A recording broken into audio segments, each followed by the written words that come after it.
What does it really mean to wait on God? In Scripture, God says in Genesis 12:2, "I will make you into a great nation." It sounds simple, clear, direct. But what we often don't see is what comes after the promise.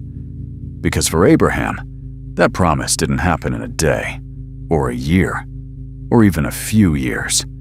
It took 25 years. 25 years of waiting, with no child, no visible sign, no evidence that anything was changing. And this is where most people struggle. Because when God speaks, we expect movement. We expect progress. We expect something we can see. But waiting often looks like nothing is happening. And that's the tension. Because externally, everything is silent. But internally, everything is being built. Waiting is not just about time passing. It's about transformation happening. God was not just preparing the promise. He was preparing Abraham. Because if the promise came too early, Abraham wouldn't have had the faith to carry it. And that's something we don't talk about enough. We want what God promised, but we don't always want the process that comes with it. The process where doubt shows up. The process where you question what you heard. The process where reality doesn't match the promise. There were moments when Abraham struggled too. He tried to take control. He tried to help God fulfill the promise. And that led to consequences. Because when we step outside of God's timing, we create outcomes God never intended.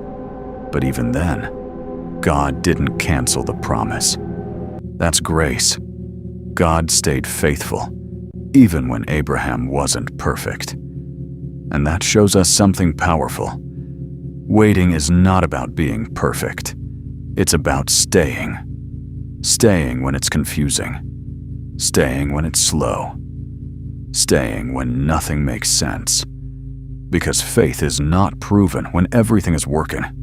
Faith is revealed when nothing is.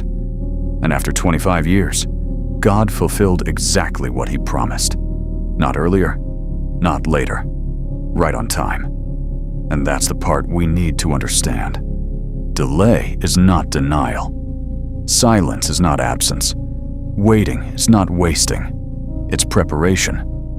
So if you're in a season right now where things feel stuck, where prayers feel unanswered, where nothing is moving, don't assume God is not working. Because the same God who made Abraham wait was working in every moment of that waiting. And He is doing the same in your life. You may not see it yet. You may not feel it yet. But that doesn't mean it's not happening. Because when the time is right, what God promised will come to pass. And when it does, you'll realize the waiting wasn't empty. It was necessary.